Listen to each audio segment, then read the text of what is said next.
নমস্কার, আজকে আমাদের স্টুডিওতে আপনাদের স্বাগত। আর আজকের আলোচনার বিষয় হচ্ছে দোলে থেকে কাজ করতে পারছি না।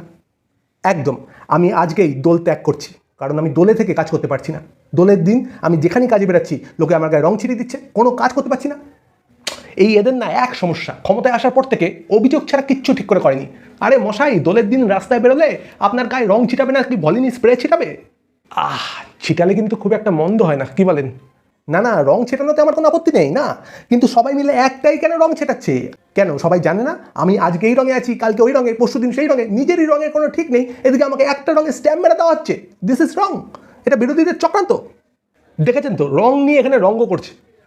আমি কিন্তু এখন দুই পক্ষকেই থামাবো না, আমি দুই পক্ষকেই থামাবো, আর আমি সোজা চলে যাবো পক অধ্যাপকের কাছে। অধ্যাপক বাবু, হ্যাঁ, আজকে আমি আমার বক্তব্য শুরু করব আমারই লেখা একটা কবিতার দুটো লাইন দিয়ে। হ্যাঁ, দাঁড়ান।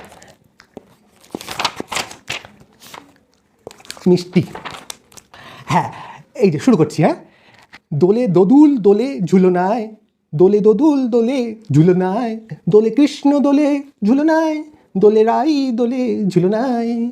কি, এটা তো একটা গান আছে, উনি ওনার লেখা কবিতা বলে চালিয়ে দিচ্ছে। না না না, এটা হবে না। আমি এই কবিতা কেলেঙ্কারিতে সিবিআই তদন্ত চাইছি। হ্যাঁ, এটা গান আছে? ও তাই বলি, লেখার পর থেকে আমার নিজেরই এটা একদম চেনা চেনা লাগছে। খুব ছোট্ট করে এখানে নিয়ে নেবো একটা ব্রেক। সঙ্গে থাকুন, ফিরে আসছি খুব তাড়াতাড়ি। আপনাদের সবাইকে দোল পূর্ণিমার অসংখ্য অভিনন্দন ও শুভেচ্ছা।